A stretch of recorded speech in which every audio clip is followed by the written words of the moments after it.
So today's topic is going to be about natural pest control. And natural pest control might not be exactly what you think it is. When we think of pest control, we think of taking a product or an immediate solution and applying it straight to the garden. But in turn, natural pest control is really about prevention and about understanding the little ecosystem in which we have in our garden, in our home, landscape, virtually our property as a whole. So some key points that we're going to look at today are going to be that insects and disease are typically indicators of improperly nourished plants or soil.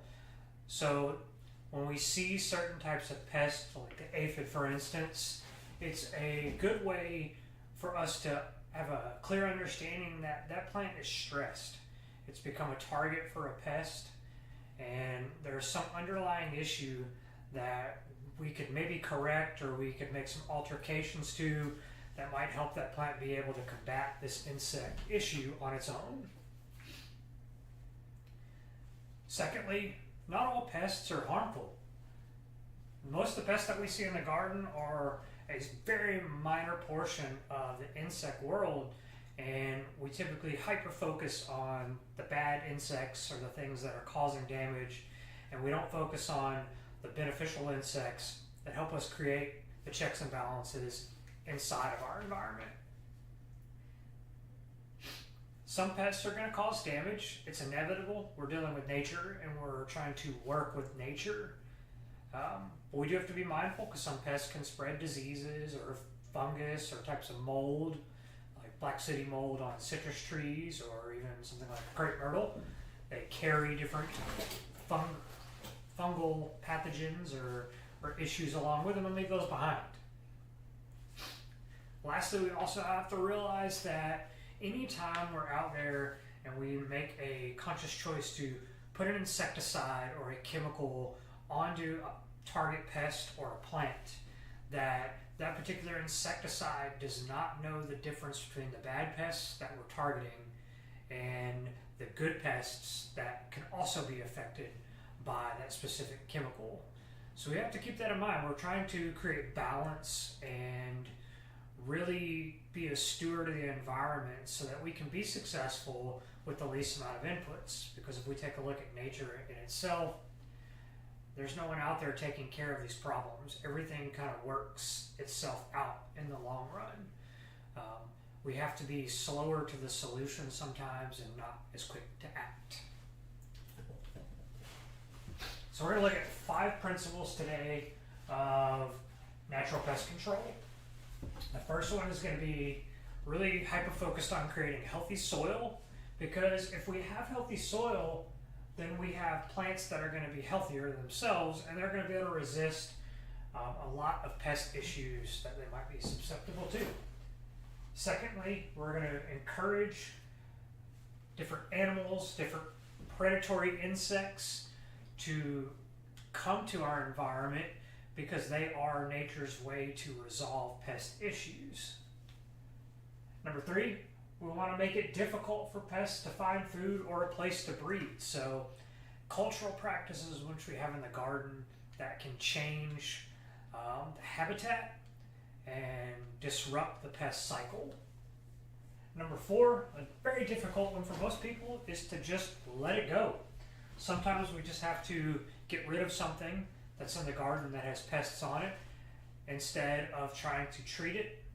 And that all comes down to timing and weighing out the pros and cons of this plant and what it's going to provide to us. Number 5, we always have the choice of trapping or hand removing, manual pest control, and we always want to save spraying or utilizing an insecticide, organic or not, as the very last result. If you look at any IPM, or what's known as integrated pest management practices, whether they're from university studies or recommendations to just general home gardeners, spraying or using an insecticide should always be your last resort, because again, those products don't know the difference between good or bad. So let's dive into some things that we can look at that are going to help us create an environment that can handle pests and issues that come up on its own. So one of the things that we're working with in your garden is soil. Soil is kind of the lifeblood for everything that we do. It's going to hold the nutrients, it's going to hold the moisture, it's going to be the home for all of the microbes that are in the soil that can help break down organic matter, that are going to help make things like dry fertilizer available to your plants. So we have to work towards making sure we put things in and that our soil is right, because if we do so, then we'll have the ability to have plants that are healthier and can in turn protect themselves from a lot of common issues. So when I look at soil, I always want to focus on keeping good drainage. If we have a soil that has poor drainage, it's going to stay soggy and wet for long periods of time, which can bring about different diseases or viral issues. We want to have a even consistency of moisture, but we don't want it to stay saturated. So good drainage is going to help keep the root system healthy. It's going to keep from making microbes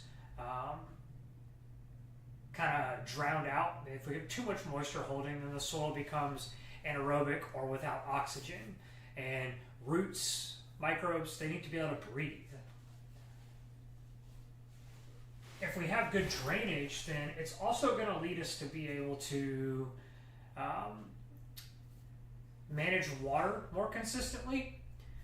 We want to have good watering practices, and it seems like, okay, what does water have to do with pest control? Well, watering is vitally important, because if we don't have good watering practices, we don't have good moisture retention or good drainage, then we're not going to get good usage of nutrients in the soil. If we're constantly watering too often, then we're going to be washing nutrients out of the root zone. So we need to be mindful of how we water depending on the stage of the plant. If we're planting a young transplant, we might need more consistent watering because the root system is shallow. But then in turn, when our plants get larger and more mature, we need to make sure that we're deep watering infrequently so that the roots are reaching deeper down, they have access to more nutrition, they have access to a larger soil food web with fungi that can help provide those nutrients back to the plant. And in turn, if we have good watering practices, good moisture retention, then the plant will be healthier, or the soil will be healthier first, then the plant will be healthier, and with a healthier plant, then the plant is going to have natural resistances to different pests and disease. We also need to consider utilizing compost and mulch. These also factor into water retention and nutrient retention. So compost, top layering our beds with compost is going to help release nutrition. As moisture goes through, it's going to help keep the soil in a looser, more sandy loam condition, help keep it from clumping. It's also, if we use mulch, we're going to be keeping the moisture on the bed more even. And instead of having cycles where it's damp, dry, that stresses the plant and in turn makes it susceptible to pests.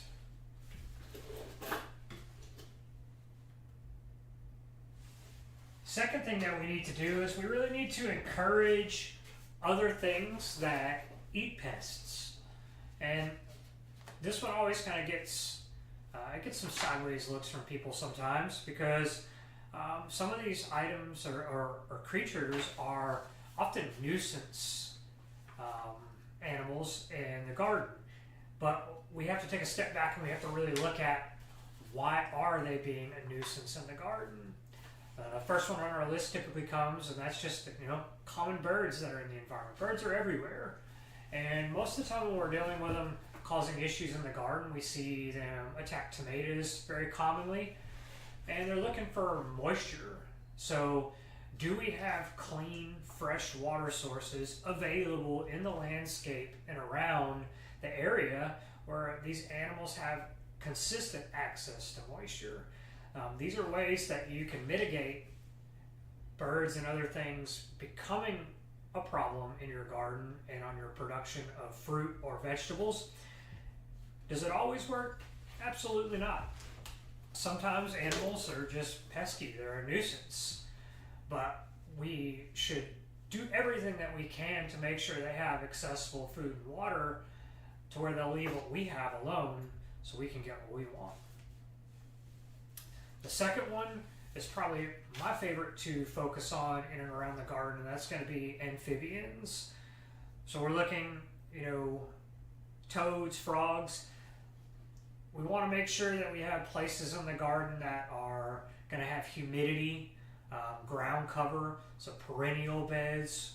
I like to do things that overhang on the edges of the beds and create kind of little coves underneath it in the ground where the humidity's higher, the moisture's higher. It makes a great place for frogs and toads to live and hang out. And I want those in the environment because they're incredible insect eaters. That's their primary focus, is catching bugs.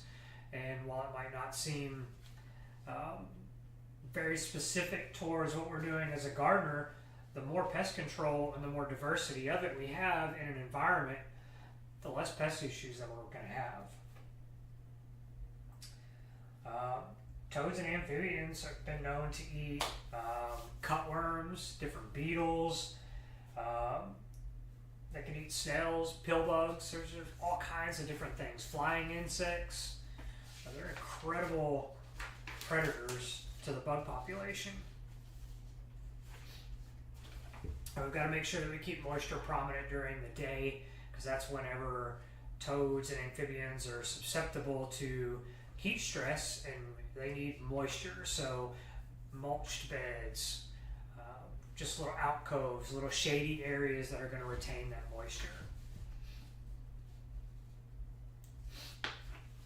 Another one that you could look at bringing in for pest control on a larger scale is trying to attract things like bats. Utilizing bat houses can be beneficial if they are placed and done properly. That'll bring in, a mammal that can actually eat a whole lot of insects.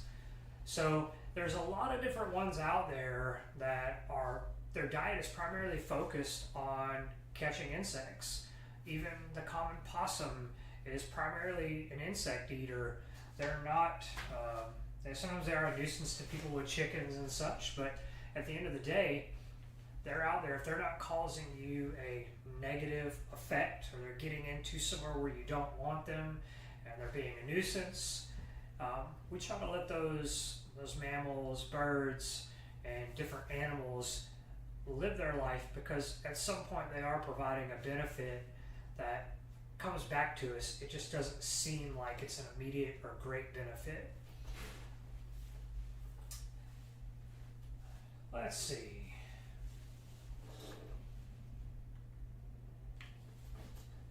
Next, we want to talk about basically intercropping or diversifying your garden. Why might that help you with pest control?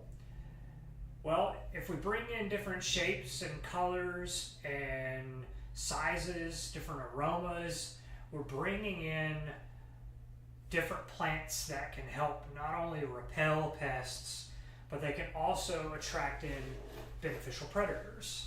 So we can take things like marigolds. Marigolds are often planted around tomatoes as a pest repellent, or even sometimes a trap crop. So different plants put out different odors or smells that can cause an insect's receptors or senses to be disrupted and make it an unfavorable environment for those bugs to be in. So we can achieve that same thing with some of our herbs like mint. We can have dill, parsley, fennel. A lot of these things are going to have different aromas that can help keep pests away from certain crops. They're not foolproof, But if you think about how everyone plants citronella, which is in the geranium family, or even lemongrass, if you rub those, you release those oils and aroma that allow the repelling qualities because it disrupts an insect's senses. So it's an easy way that you can help keep pests out of the garden by diversifying your plantings, having different flowers, shapes, colors, herbs, spaced out across the whole garden and not just in one little space. So we have certain herbs that stay year-round in the garden at home because we want to have consistent pollinator attraction, which they do a really good job at, but we also want consistent predatory insect attractant too. Your parsley family is really good about attracting in predator insects.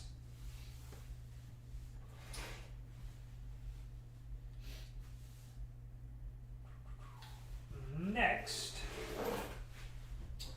we can also help create humidity with close spacing.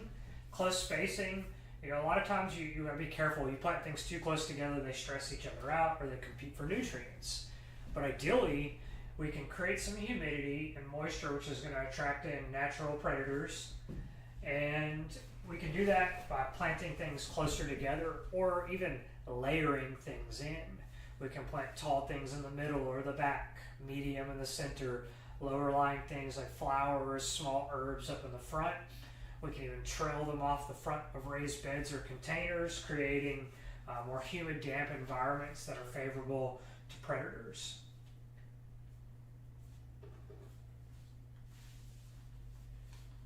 So the photos that are up here today, you know, they're not necessarily just strictly vegetable gardens, but there are showing you a wide array of different colors and shapes. And while this is probably an extreme example, this is ideally kind of what we're going for. We want lots of different blooms. We want lots of different things to attract in a diverse ecosystem of insects and animals so that we have nature's checks and balances. Are we still going to get a pest here and there? Sure. But we're using these things to help prevent issues, ideally up front if we can, and eliminating the risk long term of needing to utilize chemical or even organic pest control. So one of the things that we can do to help create an environment for insects to not thrive in is separating similar types of plants. It's not uncommon to see people, you know, they want to grow tomatoes and peppers, and they have tomatoes here, peppers here, or they have, you know, this bed of onions here or green beans. And while there's not anything wrong with that, and it can be done in the right way, a lot of times we lack diversification in those types of setups. And then when you have all of your plants of one species in the single bed, and you have this one bed that can become a target, and when one plant gets a pest, then it's very likely that the ones in the general vicinity right near it or that same bed might experience some of the same problems.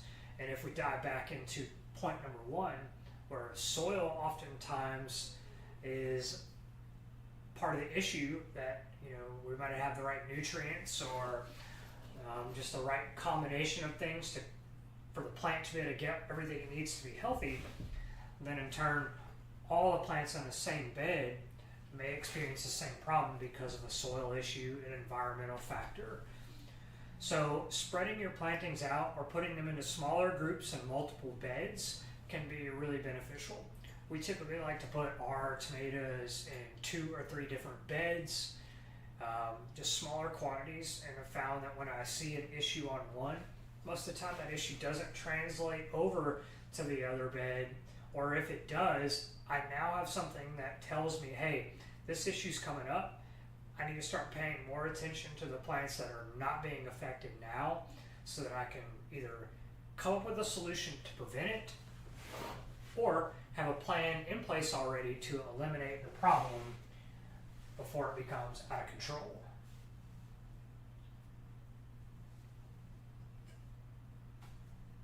Next, we can rotate plants. If all of our plants are commonly planted in the same exact spot season after season, then we get built up pest pressure in the soil.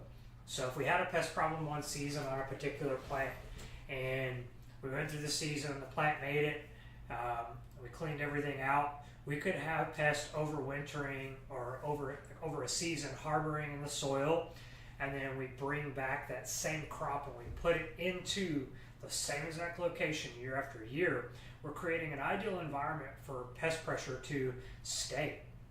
Whereas if we move those items over for a season to another bed, we may be less likely to see those pests transfer. I'm not saying that it's totally not possible for that to happen, but we're somewhat using this to disrupt the pest cycle, and it's a simple way to eliminate long-term pest buildup. We can also do succession planting. And by succession planting, we mean we'll take a crop. Squash is a good example because squash is very susceptible to vine borers. And vine borers are from a flying moth that come and they lay the eggs on the stem, and then the little larva gets hatched out, and then it bores its way into the stem and kind of hollows out the center of that stem, and then our plant slowly decays and dies out. So succession planting can allow us to plant some, and then we follow up 1 to 2 weeks later with more. And the idea behind succession planting is maybe we're going to see that pest pressure come on from the flying insect in the beginning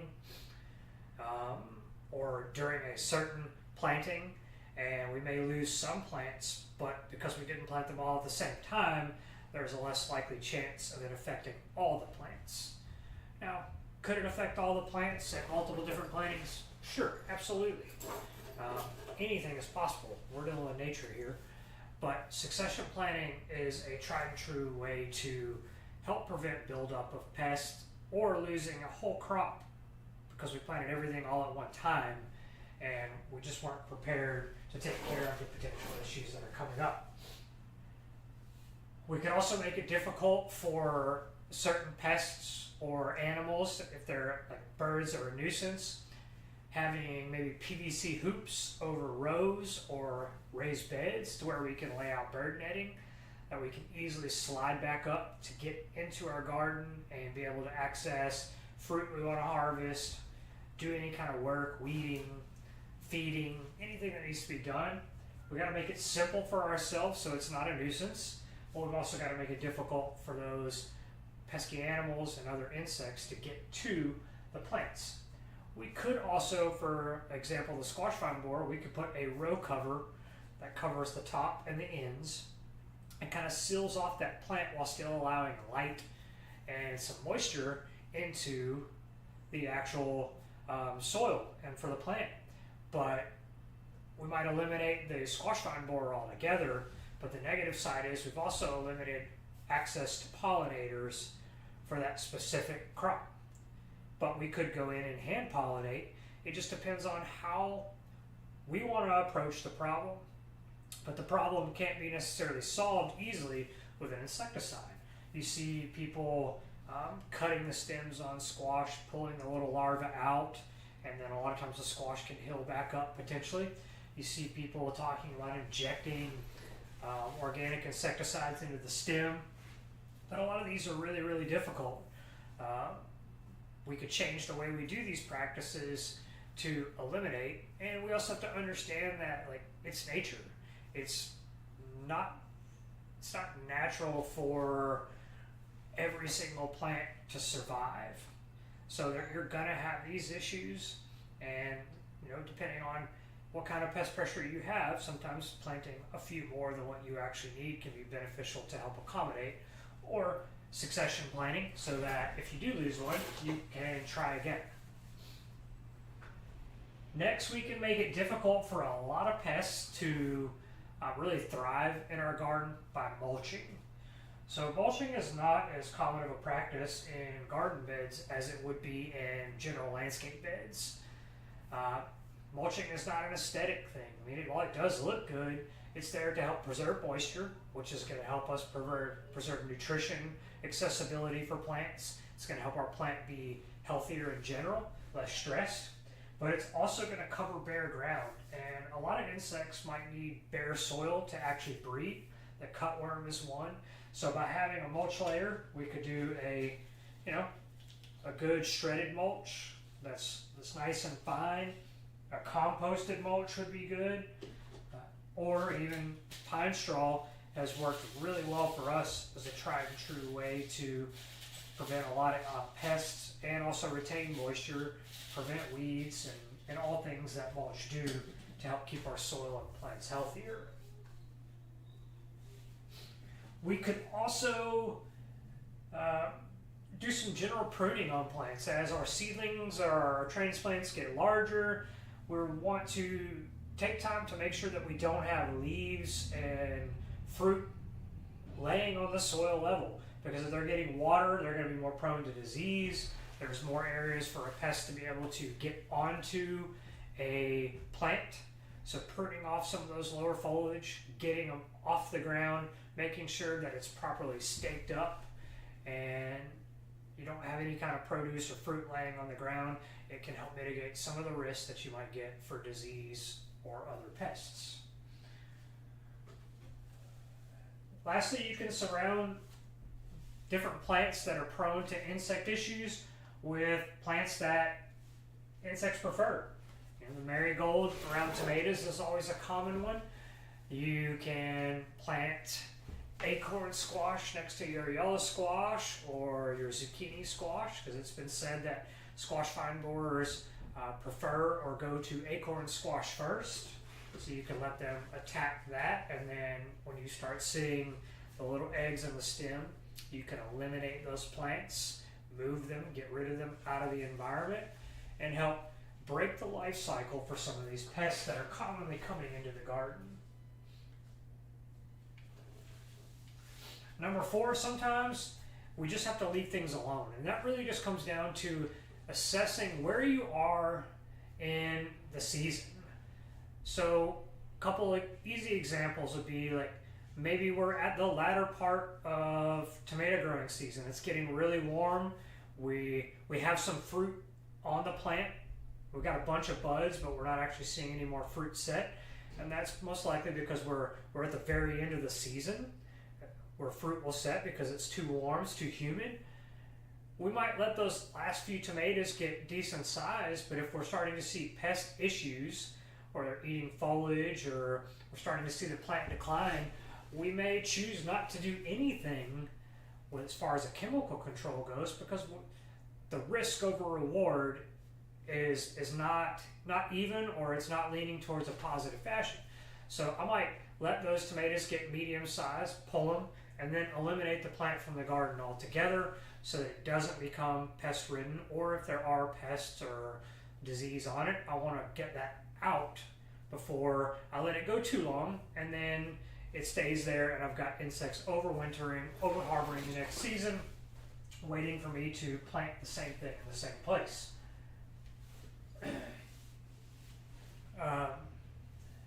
You also have to look at the elements.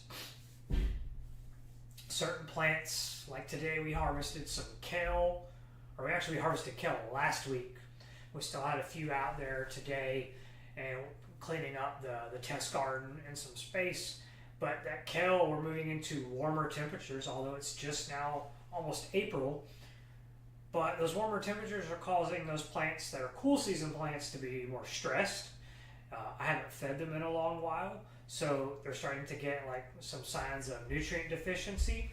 And when we flip those over and start inspecting, we're seeing insects, aphids. They're populated in there, and that is coming from the stress. So we were able to harvest all the young, tender foliage that looked really good, and then instead of trying to keep those, because we know that kale can grow into some of the warmer season just fine compared to other leafy greens, I opted to remove those out of the garden and eliminate it. That way, I'm not having to deal with the pest. They're not going to be in the soil, and they're not going to move on to the next thing, because the aphids themselves are telling me something very important in this instance. They're telling me that the soil is lacking in nutrition. It might not have enough minerals or different vitamins that the plants are eating. So while the plant itself looked pretty good, it didn't have everything it needed. So it became an easy target for small sap-sucking insects. Now, had I wanted to keep that, I could have taken an unconventional approach and I could have started ramping up my feeding. We found in the last couple of years with growing potted hibiscus that whenever the heat stress begins to really get more severe in the summer, that they get aphids very easily. And that has a lot to do with lack of nutrition, uneven watering because the soil is drying out faster, and then the plant gets stressed, and then the aphids, they start piling on in around the blooms and the young tender growth. And we've tried just ramping up our feeding with like a liquid feed, like fish emulsion, or maybe a bloom booster if it's a different type of flowering plant than a hibiscus. And we've noticed with elevating the nutrition that the insects actually went away.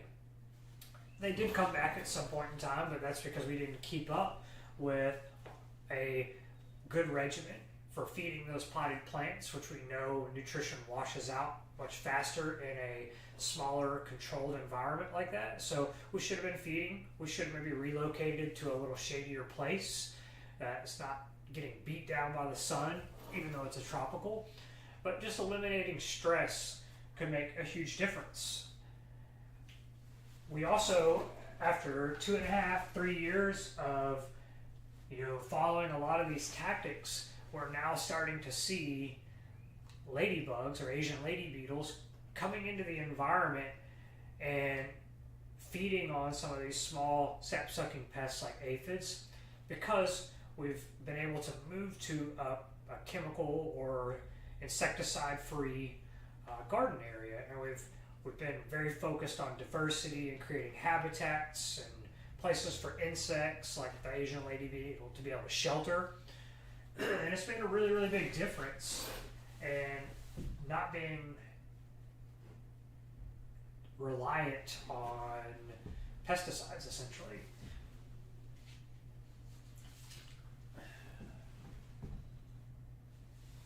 Lastly, we can always pick or trap insects at the very end of our road here. We've gone through all these other things ideally that are helping us prevent, but maybe we still have a few small issues here and there. Maybe we have some worms or caterpillars popping on and eating parts of plants. If at any time we can, picking those off and removing them from the environment manually is far less detrimental to the soil and to the plant than jumping to spraying even an organic insecticide. We can also use traps like the yellow sticky traps for aphids or whiteflies.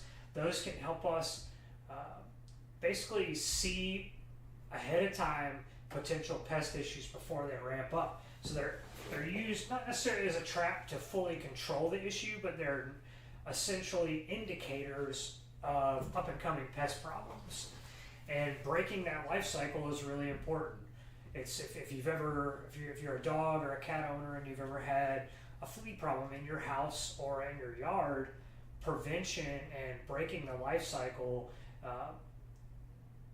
is the most important part, because if you just only kill the adult, then they're just going to keep coming back over and over and over again. So being able to identify problems while they're young and take action can help you from getting pest buildup in the environment.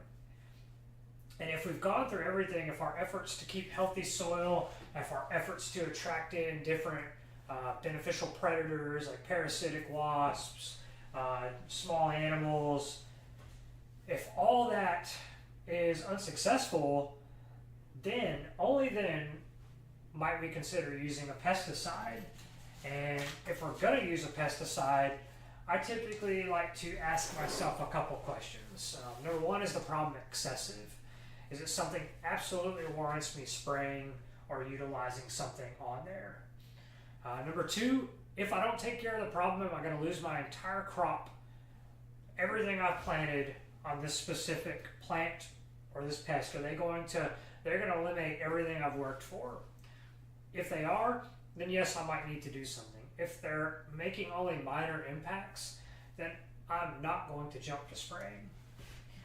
Have I done everything I can to be able to ecologically change my environment and bring in a diverse ecosystem that has checks and balances? What else can I do? What can I change to impact the health of the plant and reduce stress? Is using this product, organic or not, going to potentially harm the soil, the environment, or any nearby water source? Because long term, again, an insecticide, organic or not, does not know the difference between a bad insect and a good one. So every time we apply something out, we are damaging something unintentionally. So if you had an absolute need for a pesticide, ideally we're always going to try to go with an organic. That doesn't mean that it's still the best choice. There's insecticidal soaps. There's different oil-based products like neem oil from the neem tree, which extracts azadectin, which will kill insects. You have pyrethrin, far different from the synthetic permethrin. Pyrethrin comes from chrysanthemum flowers or the mum. It is a very good quick knockdown insecticide. It's used in commercial pest control as well. You can use copper-based fungicide or sulfur-based fungicide sprays. Different horticultural oils. Diatomaceous earth is an organic one that can help dry out small soft-bodied insects. And then you have BT for worms and caterpillars. It's a bacterium, and they consume it, it will kind of rupture their gut and they'll die. And then lastly, spinosad. Spinosad, I believe, was found, it's a long time since I've read this, so my facts may be incorrect, but it was found in a distillery or a rum distillery in a Caribbean island maybe, this bacterium, and was found to be very effective against fire ants, different types of caterpillars, and common insects in the garden. So again, although all of these things are natural, they're organic, they come from plants and natural sources, they still have negative effects on the soil and other insects out there. So we have to be really mindful and still use these only as a last resort.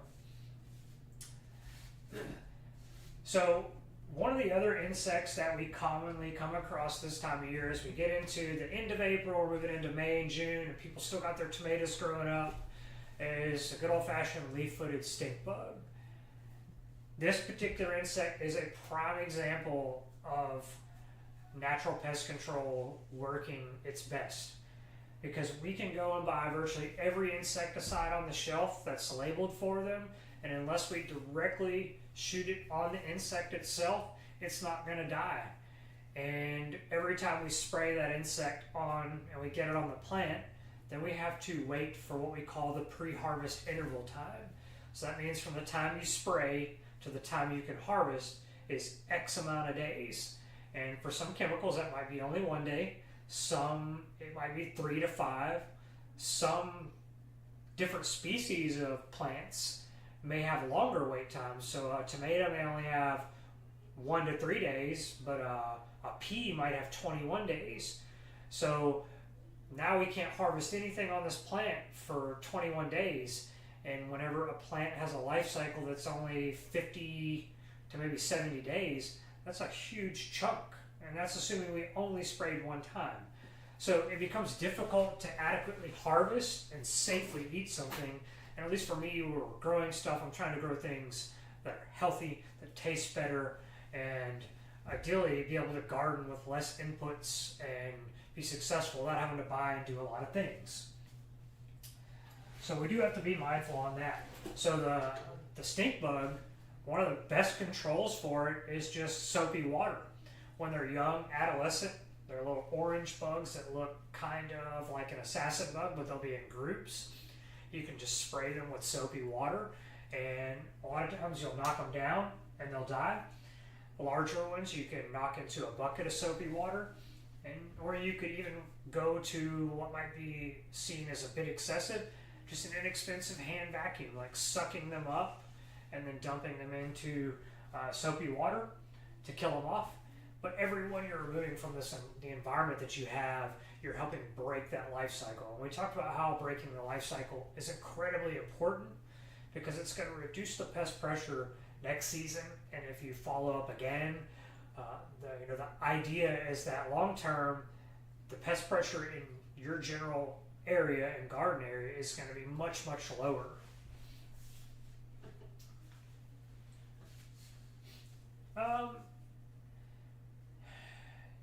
Different things, if you caterpillars, I always recommend hand picking if you're seeing them. You can go out in the evening time. They're typically night feeders on most species because they're squishy. If they get out in the hot sun, they're going to dry out, and they're not going to be able to handle that kind of heat. They need that damp or moisture, cooler environment. Go out with a flashlight, shine up under the big leaves, and a lot of times you can find one or two here and there, and you can eliminate those, pick them, and get them out of the garden. Some people like to feed them to their chickens. Aphids, again, that's a super common one that we come across in the garden. Aphids to me are always an indicator that my soil is lacking some form of valuable nutrient that the target plant needs, and that I need to supplement some more. You can spray with like neem oil if you absolutely needed to. On the worm side of things, BT again is a great choice. But ideally, I want to focus on good soil, good cultural practices because they can eliminate a lot of things, and as well as really focusing on bringing in predator insects by planting lots of flowering things, plenty of herbs like your dill, cilantro, fennel, parsley, bringing in sunflowers, native yarrow is good, salvias are good. Basically bringing in these things to help create that diverse environment. Also having highly mulched areas or even perennial beds. If you've got landscaping anywhere near your garden, provide some perennial beds because those ground covers become perfect environments for beneficial insects, beneficial amphibians. So essentially the goal here today is to really get you to stop and think about your environment, about your soil, and know that everything works together. If we take a trip and we go out into the woods or out into nature, all these inputs that we think we have to give, they're not happening. Do things die? Do they get pests? Sure, because that's nature. We want to do our best to support the natural system in which we have and try to keep pests in check and let nature do its job whenever it can. So that's kind of our spiel today. There is a lot of things you can buy and get out of the garden center, to take care of pests and whatnot. But take a step back, look at what you have going on, and try changing your ways. Try providing shade, reducing stress on plants, and like me, you'll, after a period of time and really learning your space, you will be able to drive some incredible production without the need for a lot of inputs as the grower. And it's pretty awesome to see the end results. So thank you guys for being here, and we'll see you next time.